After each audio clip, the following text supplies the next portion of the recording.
जिहाद क्या होता है? जिहाद क्या जिहाद का मतलब आतंकवाद होता है या फिर इससे बहुत अच्छा मतलब होता है जिहाद का, लेकिन कुछ लोगों ने अपने फायदे के लिए जिहाद का मतलब ही बदल दिया।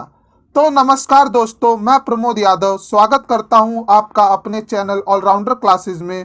तो आज की वीडियो में हम जानेंगे कि क्या असल मायने में मतलब होता है जिहाद का और किस व्यक्ति ने सबसे पहले जिहाद का मतलब अपने फायदे के लिए बदला। तो प्लीज इस वीडियो को आखिरी तक देखें और जाने जिहाद का क्या मतलब होता है। तो चलिए स्टार्ट करते हैं। तो आगे बढ़ने से पहले हम कुछ मुख्य बातें जान लेते हैं इस्लाम के बारे में।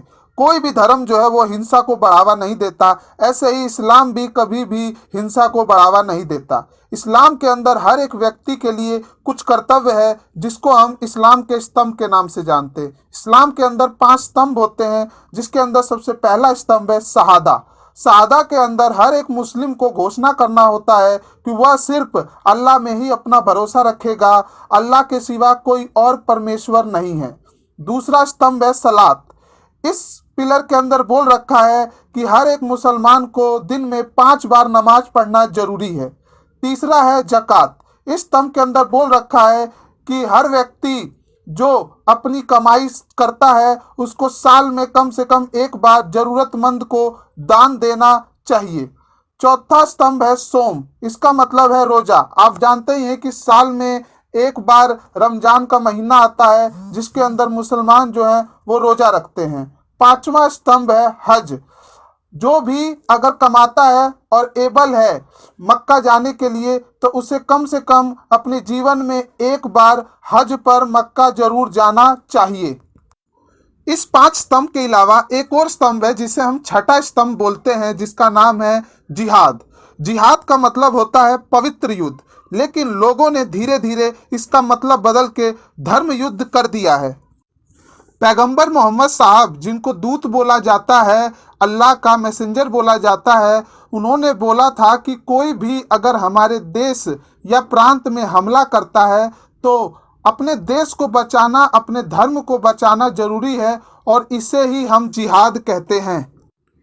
लेकिन धीरे धीरे लोगों ने इसका मतलब बदल दिया कि अगर हम किसी देश में जाते हैं और अगर वो हमें रोके या राज करने से मना करे तो इसका मतलब जिहाद होता है। इसे धर्म युद्ध बताकर जिहाद का नारा देते हैं और फिर उससे युद्ध करते हैं, आतंकवाद फैलाते हैं, जिसका नारा देते हैं ये जिहाद है। अगर हमें कोई रोकेगा, इस्लाम को रोकेगा तो हम उससे लड़ेंगे। इसका कुछ उदाहरण देता हूं। आप इस व्यक्ति को शायद जानते होंगे, ये मुगल स्थापना करने वाले बाबर हैं।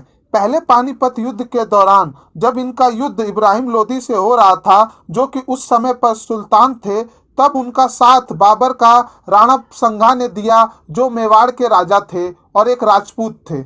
उनके बल को देख बाबर की सेना चौंक गई थी। राणा संगा करीबन 8 फुट के थे और उनमें जान इतनी थी कि अपने दोनों हाथ से सैनिकों को बीच से फाड़ देते थे। ये देख इब्राहिम लोदी की सेना के साथ साथ बाबर की सेना भी डर गई थी और राणा संगा की मदद से बाबर लोदी को हराने में कामयाब होते हैं और मुगल साम्राज्य की नींव रखते हैं। लेकिन जब मुगल साम्राज्य को स्थापित करने के लिए सैनिकों को पता चला कि उन्हें राणा संगा से लड़ना पड़ेगा तो बाबर की सेना डर गई और युद्ध करने से मना कर दिया। फिर बाबर ने पहली बार जिहाद का प्रयोग किया और बोला कि ये इस्लाम को बढ़ने से रोक रहा है, तो हमें राणा संगा को हरा के इस्लाम को बढ़ाना है। इस तरीके से बाबर और राणा संगा का युद्ध हुआ, जिस युद्ध का नाम बैटल ऑफ खानवा खानवा का युद्ध बोला जाता है, जो कि 1527 में हुआ और बाबर ने इस युद्ध को जीत लिया। तो आप देख रहे हैं बाबर ने हिंदुस्तान पे राज करने के लिए जिहाद का कैसे प्रयोग किया। इसी तरीके से आज के समय आईएसआईएस हो गए, आतंकवादी हो गए, लोगों को माइंड वॉश करते हैं और जिहाद का गलत मतलब बताते हैं।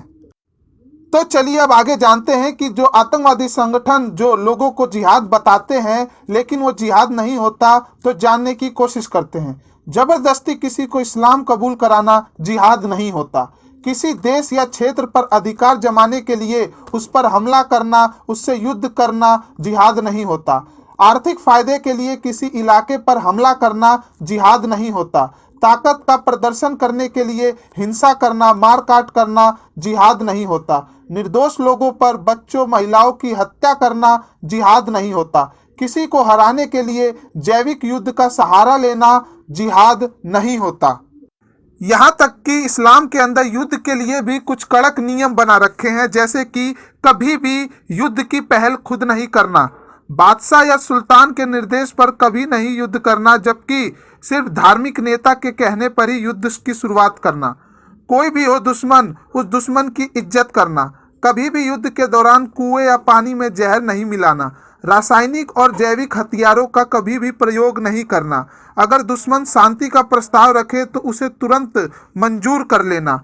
तो मुझे लगता है कि अब आपको जिहाद का असली मतलब समझ आया होगा। जो लोग समझते हैं वाकई में जिहाद का मतलब वो नहीं होता।